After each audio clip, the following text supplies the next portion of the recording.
16 June 2020 সালে উদয়পুর কাকরাবন থানাধীন পূর্ব মির্জা এলাকায় এক বিকলাঙ্গ 18 বছরের মেয়েকে জোর করে নিয়ে গিয়ে ধর্ষণ করেছিল পাশের বাড়ির দীপক দেবনাথ নামে এক অভিযুক্ত বখাটে লম্পট যুবক।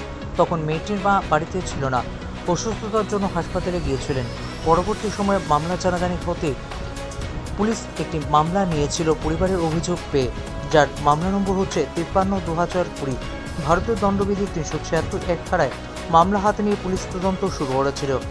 সেই দিন পুলিশ ঘটনাস্থলে গিয়ে অভিযুক্ত দীপক দেবনাথকে গ্রেপ্তার করেছিলেন। দীর্ঘদিন শুনানির পর মাননীয় আদালত 15 জনের সাক্ষী গ্রহণ করেছেন। অতিরিক্ত জেলা দায়রা জজ আসামি অভিযুক্ত দীপক দেবনাথকে 10 বছরের সশ্রম কারাদণ্ড ও নগদ 25,000 টাকা আর্থিক জরিমানা দিয়েছেন। এই ঘটনায় ধর্ষিতা তার পরিবারের সদস্যরা সুবিচার পাওয়াতে খুশি আইনের এই ধরনের বিধানে। মামলার নাম্বার হচ্ছে কাকরাবন পিএস কেস নাম্বার 53/2020। ঘটনাটা হয়েছিল গত 16/6/2020-এ কাকরাবন থানার অন্তর্গত পূর্ব মির্জার বাদীর কন্যা একা বাড়িতে ছিল, তার মা বাবা বাড়িতে ছিল না। এখানে যে ভিকটিম ও একটা ফিজিক্যালি চ্যালেঞ্জ মেয়ে, যার বয়স 18 বছর এবং সে কথা বলতে পারে না। এই অবস্থায় যখন তার মা বাবা সেদিন বাড়িতে ছিল না, বিবাদী দীপক দেবনাথ পাশের নিজের এলাকারই লোক, সে বাদীর বাড়িতে ঢুকে বাদিনীর কন্যাকে বলপূর্বক তার ঘরের পেছনে নিয়ে ধর্ষণ করেছে। আদালত বিবাদী দীপক দেবনাথকে আজকের দিনে সেন্টেন্স দিয়েছে, তার পানিশমেন্ট ঘোষণা করেছে।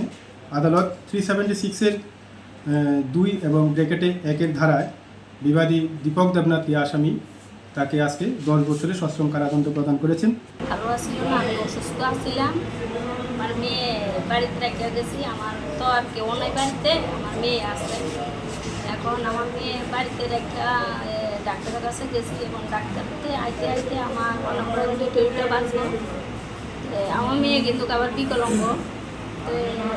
ওই মা মায়া কইতে গেল কিতা মা এটা দিব আমরা বাড়িতে এসেছি, কেড়ে আইসে আয়া কয় মা তোমার মা কই, কইছে বাড়িতে নেই। কই গেছে কয় ওই যে বাজারে, আমরা ঘরের সাইডে দিয়ে একটা সিপা রাস্তা আছে, এখান দিয়ে আসে আইয়া আমার হাতে দুইটা টাইম না ঘরের পেছনে নিচে নিয়ে আমার প্যান্ট খুললে আমার খারাপ কাজ করছে। আচ্ছা, এখন আমি কি করি, প্রধানদের জানাইলাম, পাড়াবতী জানাইলাম। প্রধানে কইল আমরা এখন কী কাজ করলাম, তুমি যে কথা কইলাম তুমি আইনে যাও।